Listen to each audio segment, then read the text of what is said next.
Salut tout le monde, c'est Starter. Ravi de vous retrouver pour une vidéo un peu différente de ce qu'on peut avoir d'habitude sur la chaîne, hein, histoire de changer, si on peut dire ça.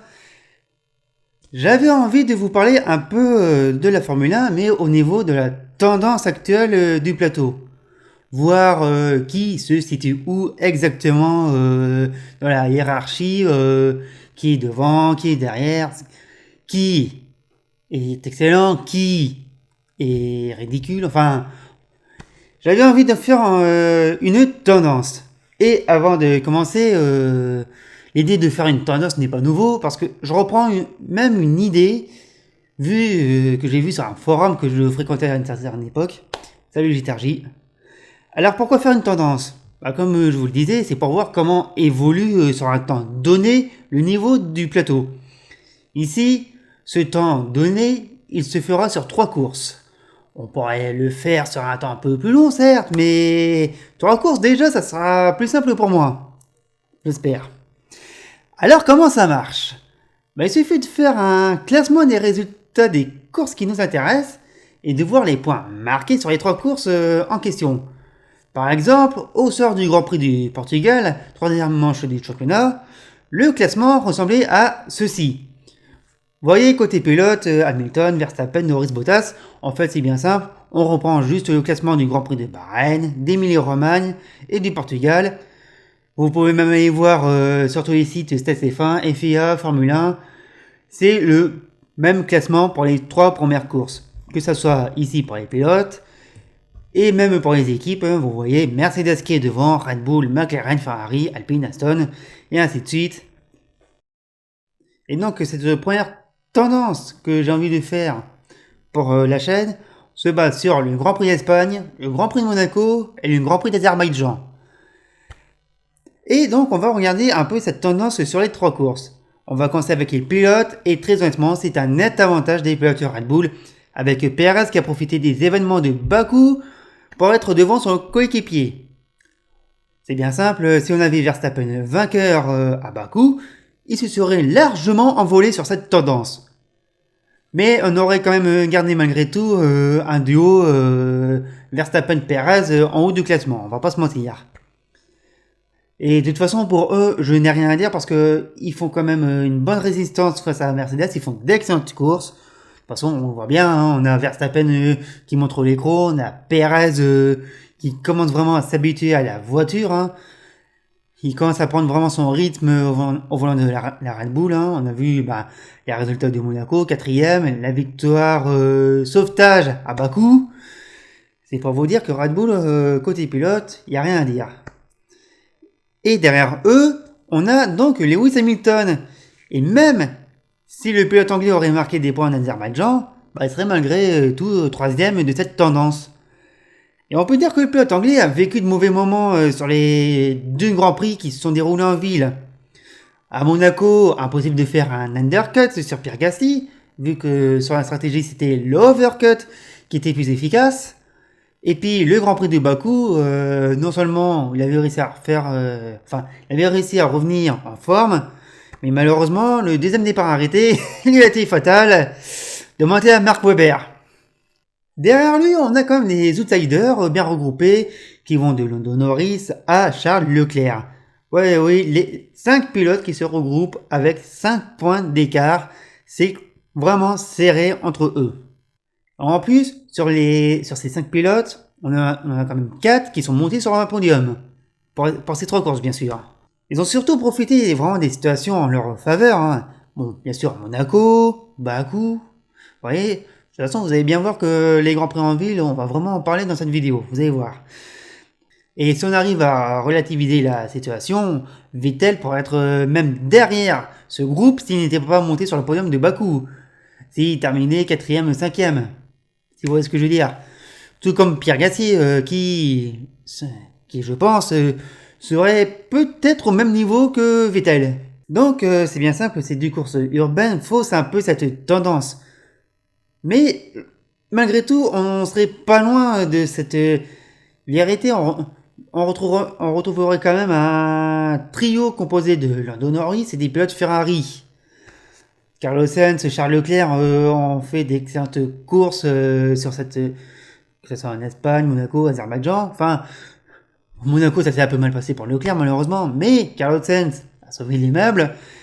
Et puis, il suffit de voir, n'empêche que les pilotes Ferrari sont malgré tout au rendez-vous.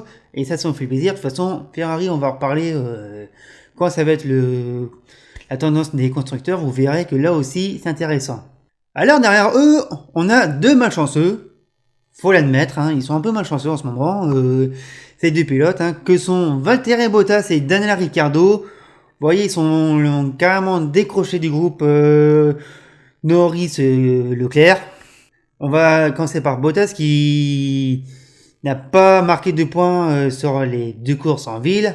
Et d'ailleurs, si vous êtes fan de statistiques, hein, faut savoir que Valtteri Bottas débute une saison de Formule 1 en 2021 qui n'est pas la meilleure depuis qu'il est dans le championnat. C'est le pire début de saison pour le pilote finlandais. Qu'il soit chez Mercedes soit chez Williams, vous irez voir, c'est pas le meilleur. Et seul son podium en Espagne pourrait le sauver de la situation. Mais entre son abandon à Monaco qu'on lui a mis sans raison valable sur la tronche, sa contre-performance à Bakou dont on cherche toujours la raison, c'est bien simple, ça ne l'aide pas en sa faveur et ça se voit. 15 points de marquer seulement un podium. Honnêtement, ça pique, hein, ça fait mal pour le Finlandais. Et de plus, si à Monaco il marquait des points, s'il arrivait à scorer, je pense qu'il serait au même niveau que le groupe Gasly-Leclerc. Dans la théorie, bien sûr. Hein. Je pense qu'il serait peut-être à ce niveau-là. Mais bon, les résultats font qu'il en est un peu plus loin. Il y a aussi Daniel Ricciardo qui, lui aussi, c'est pas fameux, hein, on va pas se mentir. C'est un peu plus compliqué. C'est plus compliqué pour le pilote australien qui n'a pas vraiment le feeling avec sa McLaren. Et ça se ressent quand même aux résultats qui sont assez maigres. Si on veut faire la comparaison avec Lando Norris, 29 points pour Norris sur ces 3 courses contre 10 pour Ricciardo, 19 points d'écart, ça fait beaucoup. Mais n'empêche, Ricciardo, on voit que sur les courses précédentes, il était plus à l'aise sur des circuits à l'ancienne. Et il y a quand même cette course de Monaco qui ne l'a pas aidé à sa position chez les McLaren parce que je veux pas dire que c'est tendu entre les deux, je dirais pas jusque là, mais c'est un peu compliqué. Les deux se cherchent, voilà. Les deux se cherchent, ils ont dit bon, selon les résultats qui seront au Grand Prix de Monaco, on verra quoi faire. Bon, Monaco est passé, les résultats sont pas là, hein. Donc il y a beaucoup de travail déjà pour McLaren et pour Ricciardo, enfin surtout pour Ricciardo, hein. C'est lui qui va devoir en faire beaucoup pour essayer d'avoir les résultats espérés avec l'équipe de Woking. Et très honnêtement, nous aussi on voudrait que Ricciardo ait de très bons résultats avec McLaren. On l'espère, franchement on l'espère. Ensuite, derrière eux, il y a un petit groupe de pilotes. On retrouve Alonso, Tsunoda, Stroll et Ocon. Où ces pilotes ont marqué des points au moins sur l'une des 3 dernières courses que l'on a vues. Il y a limite, je pourrais dire qu'avec Ocon, où je pourrais tirer des positifs, parce que sur ces 3 courses, il a marqué des points 2 fois. Mais bon... C'est pas vraiment des gros points, donc ça joue pas vraiment en sa faveur. Mais n'empêche, c'est quand même lui qui a pu réussir à scorer. Et d'ailleurs, si on voit ce groupe de pilotes, on va pas se mentir, ils ont pas eu des courses faciles, hein, que ce soit Alonso, qui a chuté en performance en Espagne, qui est resté bloqué dans le peloton à Monaco. Mais par contre, qui s'est sauvé sur le deuxième départ de Bakou, qui, en plus, à Bakou, il marquait pas de points, ça c'est sûr. Mais le deuxième départ après le drapeau rouge en course, ça l'a carrément sauvé. Il nous a fait un départ. Jamais vu ça. Enfin, j'en ai déjà vu des départs, mais alors celui d'Alonso à presque 40 ans, il était pas mal celui-là, franchement. Il y a aussi Yuki Tsunoda, où on voit qui remarque des points pour la deuxième fois depuis le Grand Prix de Bahreïn. Après un Grand Prix de Bahreïn qui était exceptionnel, et que depuis, Ça tourne pas rond pour le japonais. Bon, ça tourne pas carré, mais on en est pas loin.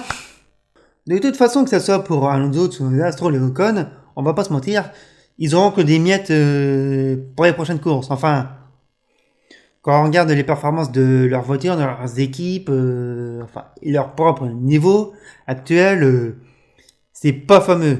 Et le pire, c'est que là, dans ce groupe, on retrouve deux pilotes de la même équipe. Là, par contre, c'est pas mieux non plus. Mais de toute façon, pour Alpine, on va en parler aussi après pour la tendance des équipes. Vous verrez, c'est pas fou. Hein. C'est pas fou. Dans la fin du classement, on retrouve les pilotes Alfa Romeo, Antonio Giovinazzi, Kimi Raikkonen, qui malgré tout se battent pour essayer d'avoir des points dans les Grands Prix. Et d'ailleurs, Monaco et Bakou ont été un élément déclencheur pour marquer des points. Bon, faut dire qu'ils ont eu des courses un peu animées. Oui, parce que malgré tout, à Monaco, c'était animé, mais avant le Grand Prix, c'est pas mieux. Et c'est un peu ce genre de situation qui pourrait profiter à ces deux pilotes pour rentrer dans le top 10. Le plus dommage, c'est que c'est principalement la 10e place qu'ils peuvent que viser dans les médias. Et honnêtement, ça serait génial qu'il y en ait encore plus pour eux, parce que voilà, parce que c'est Alpha, parce que c'est Sauber, parce que c'est des pilotes qu'on aime bien.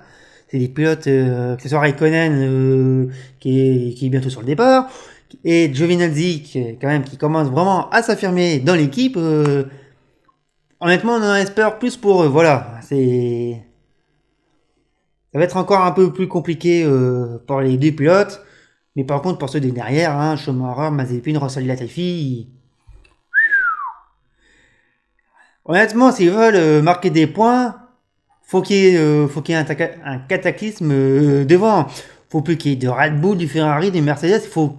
En fait, faudrait plus qu'il y ait que ces 4 pilotes en piste. Grand Prix d'Amérique 2005, voilà. Quand même pas. Ça, c'était la tendance pour les pilotes. On va regarder la tendance pour les équipes. Et ben, là, c'est encore un net avantage pour Red Bull. 91 points de marqués sur ces 3 grands prix. Le plus gros avec Monaco, la victoire de Verstappen et la 4e place de Perez pour rappel. Et alors, je vous raconte pas, en Azerbaïdjan, s'il faisait le doublé, mais c'était une claque à la Mercedes. Vraiment. Je pèse mes mots. Mais n'empêche, bon, il n'y a pas eu ce doublé malheureusement à Bakou. Mais quand même, 91 points sur 3 Grands Prix, c'est énorme, hein. On va pas se mentir, si vous avez encore un doute sur la forme de Red Bull, bah vous avez la preuve qu'ils sont là, voilà. Red Bull est au rendez-vous, point. J'ai rien à dire sur eux, mais de ce qui suit derrière, honnêtement, comme je vous le dis depuis tout à l'heure, les courses en ville faussent un peu cette tendance. Parce qu'on retrouve en deuxième force dans cette tendance, Ferrari.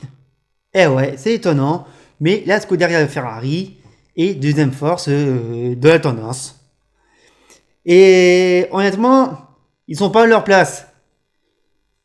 Ils devraient être plutôt à la 3e. Mais ils sont quand même là. Ils sont pas encore au niveau de 2019. Hein. Il y a encore beaucoup du boulot derrière. D'ailleurs, pendant le Grand Prix de Bakou, on a appris qu'il y avait une restructuration en interne avec Binotto, Mekies, compagnie. Donc ça aussi, c'est un sacré bordel qui se remet en place. Mais n'empêche, Ferrari revient et encore mieux, ils ont repris l'avantage sur McLaren, contre qui elle se bat en vrai. Bon, même si l'équipe de Hawking, on a les deux voitures qui vont marquer des points, bah comme Ferrari, hein, ils sont tout simplement décrochés, on va pas se mentir. Ils sont un peu reculons.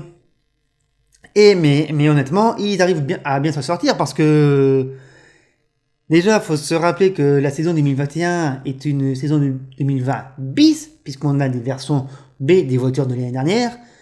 Et surtout, McLaren est la seule équipe à avoir changé de moteur l'année dernière. Ils sont passés du bloc Renault au bloc Mercedes. Et ça, c'était quelque chose qu'on avait envie d'observer dès le début de saison. Ça porte ses fruits, on va pas se mentir. Hein. Il y a quand même 2 podiums pour eux. Ça marche très bien. Mais franchement, le Le retour en forme de Ferrari fait reculer McLaren à 4ème force du plateau. C'est surprenant, mais n'empêche, une lutte Ferrari-McLaren, bah ça nous rajeunit pas. Ah non, ça nous rajeunit pas. Limite la dernière fois, ça devait être dans les années 2010, ou alors, dans les années 2000, 90, 80, bon, si on remonte, c'est vrai que les duels Ferrari-McLaren dans l'histoire de la Formule 1, ça nous a vraiment animés, hein. Et donc, vous l'aurez bien vu, entre les deux, on retrouve ceux qui devraient être normalement deuxième force du plateau, et non, c'est pas le cas, puisqu'ils sont troisième dans la tendance, et c'est Mercedes. Voilà. Et je vais pas vous mentir, quand j'avais pensé de faire l'idée de la tendance, j'avais déjà l'idée du texte pour dire que Monaco, c'était vraiment un accident pour Mercedes. Quand on regarde les points démarqués, les 40 en Espagne, les 7 à Monaco, je me suis dit, bon, à Bakou, ils vont revenir, parce que voilà, Monaco, c'est un accident, à Bakou, ils vont revenir en forme. Eh c'est pas le cas. Ce n'est pas le cas du tout. C'est totalement pire de ce qui s'est passé à Bakou. Et d'ailleurs, il faut savoir que Mercedes qui revient avec un 0 pointé d'un Grand Prix, la dernière fois que c'est arrivé, en plus c'était sur un double abandon des voitures, c'était au Grand Prix d'Autriche 2018. Donc vous voyez, c'est pour vous dire que ça remonte un petit peu, limite ça fait une éternité. Mais ça montre quand même une chose, c'est-à-dire que Mercedes n'est pas du tout sereine face à Red Bull. Pas du tout. Et puis surtout, sur les deux Grands Prix en ville, il aura manqué un pilote. Alors pour Monaco, bien sûr, on connaît la raison. Pour Bakou, pareil, on connaît la raison. On cherche toujours, hein. On cherche. On a mis tout le monde sur l'affaire. Les Bogdanov, Derrick, Navarro, compagnie. Il y a tout le monde qui cherche, hein. Derrière ce beau monde, il y a une lutte qu'on n'attendait pas. Très honnêtement, on n'attendait pas celle-là de lutte. C'est celle entre Aston Martin et AlphaTauri. Et très honnêtement, ces deux équipes ont très bien réussi leur Grand Prix en ville. Ils ont eu de bonnes stratégies chacun de leur part. Bon, pour certains, c'est un petit peu cassé. Mais ça a réussi à redresser quand même la situation pour certains, surtout pour Aston Martin, hein. Parce que voilà, on va pas se mentir, hein, quand on a vu les essais et le Grand Prix à Bahreïn, on s'est dit, c'est bon, Aston Martin, ils vont rien faire cette année. Ni Vettel, ni Stroll, ils vont rien faire de bien avec leur voiture. On s'est trompé, voilà, autant le dire, on s'est trompé parce que là, ils nous ont surpris. Ils ont vraiment surpris du Grand Prix qu'ils ont fait à Monaco, de la course improbable qu'on a eue à Bakou. Non, là, très honnêtement, c'est une énorme surprise et ça nous fait plaisir. Déjà, ça redonne la banane à Vettel qu'on voulait déjà dégager, je ne sais pas pourquoi d'ailleurs. Et même pour Lance Stroll qui peut essayer de suivre quand tout va bien, quand la gomme elle tient. Limite, je vais pas vous mentir, si les deux Aston étaient à l'arrivée à Bakou, je pense que Aston serait plus proche de McLaren dans cette tendance que de AlphaTauri. De toute façon, quand on voit ce qu'a fait Aston Martin, ça nous fait plaisir et tant mieux. Ça va compter pour la suite du championnat parce que là, on va revenir sur des tracés un peu plus classiques. Mais je peux vous dire que entre du Grand Prix de France jusqu'à aller au moins le Grand Prix de Hongrie sur l'Hungaroring, ça sera surveillé pour British Green Racing. C'est dur à dire. Ensuite, on a AlphaTauri et il faut noter que depuis Bahreïn, elle fait partie des équipes qui arrivent à marquer des points tout le temps. Il y a Red Bull, il y a Ferrari, il y a pas Mercedes, il y a McLaren. AlphaTauri fait partie de ce petit club qui arrive à ramener des points à chaque Grand Prix. Et c'est très bien ça. Et très honnêtement, ça montre qu'on peut vraiment s'y compter sur eux par la suite. Et surtout, s'il y a encore des coups d'éclat dans des courses à situation rocambolesque. Hein. Parce que entre des bonnes qualifications, des bonnes positions à l'arrivée et pourquoi pas des podiums, ça va vraiment compter pour AlphaTauri qui pourrait facilement facilement se retrouver dans le top 5 à la mi-saison. Et ça, très honnêtement, déjà, ça nous fait plaisir pour la petite équipe de Faenza, pour les supporters de Gasly, des Tsunoda. Enfin, faut dire que la plupart du temps, c'est Pierre Gasly qui ramène les points pour Alpha Tauri. Mais n'empêche, ça va compter. Ça va compter. Ensuite, derrière eux, très largement décroché, c'est Alpine. Et là, franchement, c'est pas la joie pour l'équipe française. J'ai même, je sais pas vous, j'ai l'impression qu'on est revenu à la même situation qu'en 2016, quand le constructeur Renault avait racheté l'équipe Lotus. On est vraiment retombé à cette situation. Et très honnêtement, ça m'ennuie parce que c'est quelque chose que j'avais déjà évoqué avant.